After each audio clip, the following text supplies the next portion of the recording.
മദ്രസ അധ്യാപകരും മതാധ്യാപകരും കുട്ടികൾക്ക് നല്ല പാഠങ്ങൾ പകർന്നു നൽകേണ്ടവരാണ്. അവരുടെ ജീവിതം തന്നെ മറ്റുള്ളവർക്ക് മാതൃകയാകണം. എന്നാൽ മലപ്പുറം കൊണ്ടോട്ടിയിലെ മദ്രസ അധ്യാപകനായിരുന്ന മുഹമ്മദ് അഷ്റഫിനെ പോലെയുള്ളവർ എന്ത് സന്ദേശമാണ് കുട്ടികൾക്ക് നൽകുന്നത്? ലൈംഗിക വൈകൃതമുള്ള ഇയാൾ ഒട്ടേറെ കുഞ്ഞുങ്ങളുടെ ഭാവി ജീവിതം തകർത്തിട്ടുണ്ട്. 7 മാസം മുൻപ് മതപഠനത്തിനെത്തിയ 12 വയസ്സുകാരനെയാണ് അഷ്റഫ് ലൈംഗികമായി പീഡിപ്പിച്ചത്. സംഭവത്തിന് ശേഷം ഒളിവിലായിരുന്ന പെരിന്തൽമണ്ണ കൊളത്തൂർ സ്വദേശി മുഹമ്മദ് അഷ്റഫിനെ കൊണ്ടോട്ടി പോലീസ് അറസ്റ്റ് ചെയ്തു.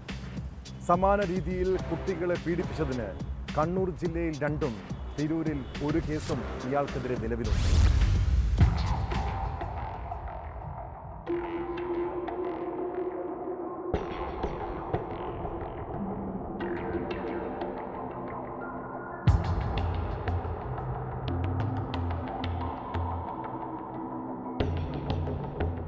കഴിഞ്ഞ വർഷം നവംബറിൽ രജിസ്റ്റർ ചെയ്ത കേസിലാണ് പെരിന്തൽമണ്ണ കൊളന്തൂർ കണ്ടത്ത് മുഹമ്മദ് അഷ്റഫിനെ Kondotty police inspector PM Shameer arrest ചെയ്തത്.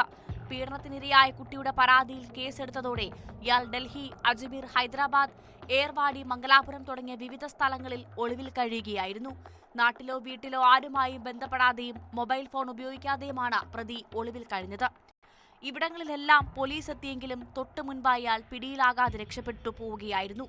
പോലീസിന്റെ നിരന്തരമായ അന്വേഷണത്തിനൊടുവിൽ സെക്കന്ദരാബാദിൽ ഇയാളെ കണ്ടെത്തി.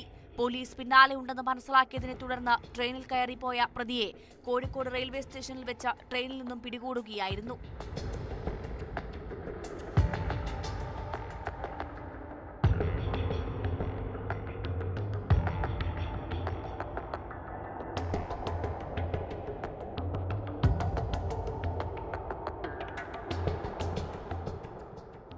മദ്രസ അധ്യാപകനായ മുഹമ്മദ് അഷ്റഫ് 12 വയസ്സുകാരനെ ലൈംഗികമായി പീഡിപ്പിച്ചതായാണ് കേസ്. സമാന രീതിയിൽ കുട്ടികളെ പീഡിപ്പിച്ചതിന് കണ്ണൂർ ജില്ലയിൽ 2ഉം തിരൂരിൽ 1 കേസും ഇയാൾക്കെതിരെ നിലവിലുണ്ട്. മലപ്പുറം കോടതിയിൽ ഹാജരാക്കിയ പ്രതിയെ റിമാൻഡ് ചെയ്ത മഞ്ചേരി സബ് ജയിലിലേക്ക് അയച്ചു.